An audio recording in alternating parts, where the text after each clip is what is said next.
এইভাবে যদি দেশি মুরগির ঝোল রান্না করা যায় তাহলে তার কোনো কথাই নেই, নিমিষেই শেষ হয়ে যাবে এক থালা ভাত।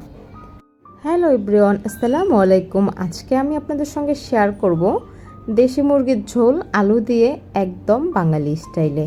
এইভাবে যদি আপনারা রান্না করেন তাহলে কিন্তু দারুণ লাগবে খেতে।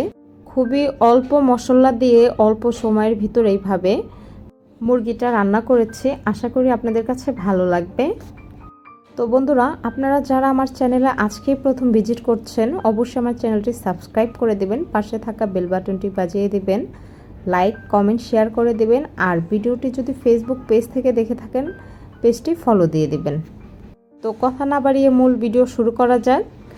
আমি কিন্তু মুরগিগুলো কেটে একদম ভালো করে ক্লিন করে নিয়েছি, ওইটা আর আপনাদের সঙ্গে শেয়ার করলাম না। তো এখন আমি বসিয়ে দিলাম চুলায় একটা কড়াই, বসিয়ে দিয়ে দিলাম তেল, রেগুলার তেল। তারপর দিয়ে দিলাম গরম মশলা। গরম মশলাগুলো যদি এইভাবে হালকা তেলে ভেজে নেওয়া যায়, এতে করে কিন্তু গরম মশলার ঘ্রাণটা একদম সুন্দর স্ট্রং থাকে আর সুন্দর একটা সুঘ্রাণ বের হয়। গরম মশলাটা দিয়ে আমি কিছুক্ষণ হালকা ভেজে নিচ্ছি। চুলার জালটা কিন্তু এই পর্যায়ে লো হিটে আছে। মশলাগুলো ভাজা হয়ে গেছে, এখন দিয়ে দিচ্ছি পেঁয়াজ কুচি।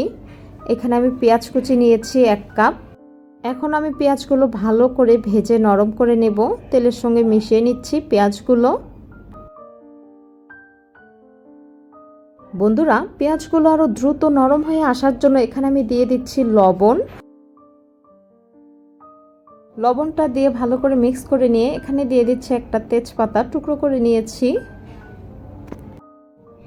তারপর আমি ভালো করে লবণগুলো আর পেঁয়াজগুলো একসঙ্গে মিক্স করে নিয়েছি। আর দেখতেই পাচ্ছেন পেঁয়াজগুলো কিন্তু লবণ দেওয়ার কারণে দ্রুত নরম হয়ে এসেছে। এখন দিয়ে দিচ্ছি আদা রসুন বাটা। এখানে আমি দিয়ে দিলাম উঁচু করে 1 চা চামচ আদা বাটা, 1 চা চামচ রসুন বাটা একত্রে ব্লেন্ড করে নিয়েছিলাম।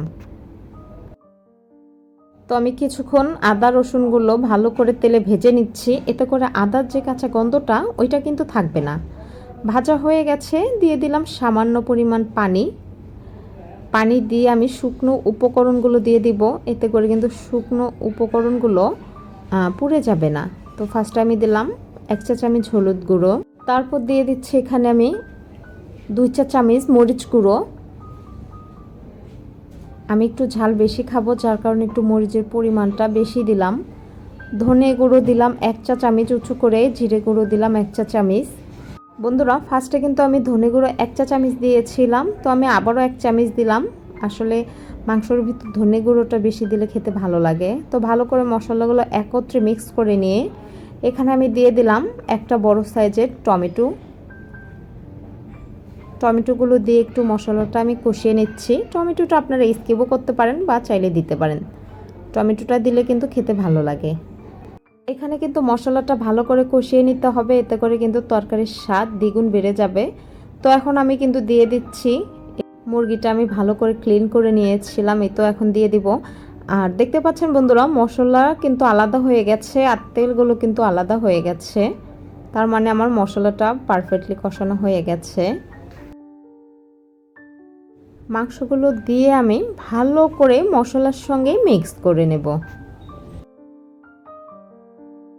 এখানে কিন্তু মশলার সঙ্গে মিক্স করে নেওয়ার পর সামান্য একটু পানি দিব, এতে করে কিন্তু মশলাগুলো পুড়ে যাবে না, কারণ মশলাগুলো কিন্তু একদম শুকনো ছিল।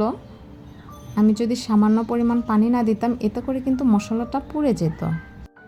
তারপর এখানে কিন্তু ঢেকে দিলে চিকেন থেকে কিন্তু অটোমেটিক পানি বের হবে। অল্প পরিমাণ পানি দিয়েছি, এখন কিন্তু ঢেকে দেব চিকেনটা।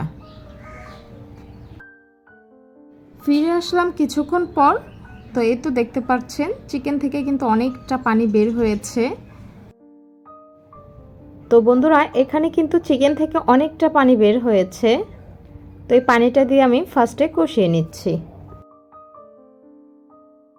এখানে আমি একটা নাড়া দিয়ে দিয়েছি, এখন আমি আবারও কিছুক্ষণের জন্য ঢেকে দেব। তো বন্ধুরা, আবারও ফিরে আসলাম কিছুক্ষণ পর। প্রায় কিন্তু মাংসটা আমি বেশ কিছুক্ষণ কষিয়ে নিয়েছি, যেহেতু এটা দেশি মুরগি, সিদ্ধ হতে একটু সময় নেবে। তো এখন আমি দিয়ে দিচ্ছি আলু দিয়ে কিন্তু আমি মাংসটা আরও বেশ কিছুক্ষণ কষিয়ে নেব। আলুগুলো আমি এরকম মাংসর মতো, গরুর মাংসতে যেভাবে দেয় ওইভাবে কেটে নিয়েছি। এখন কিন্তু আলুগুলো ভালো করে মাংসের সঙ্গে মিক্স করে নেব। মিক্স করা হয়ে গেলে আবারও কিছুক্ষণের জন্য ঢেকে দিব। তো এই তো আবারও ফিরে আসলাম আরও কিছুক্ষণ পরে। নিচে কিন্তু মশলাগুলো একদম লেগে গেছে। আরও কিছুক্ষণ কষিয়ে নিচ্ছে মাংসটা। তো এখানে কিন্তু তেল মশলা আলাদা হয়ে গেছে আর মাংসটা আমার ভালোভাবে কষানো হয়ে গেছে। এখন আমি দিয়ে দিচ্ছি গরম পানি, পরিমাণ মতো আর কি ঝোল দিয়ে দিচ্ছি, ঝোলের পানিটা দিয়ে দিচ্ছি। আর ঝোলের পানিটা অবশ্যই আমি গরম নিয়েছি, কুসুম গরম পানি। গরম পানিটা দেওয়ার কারণে কিন্তু সঙ্গে সঙ্গে তরকারিটা বলক এসে গেছে।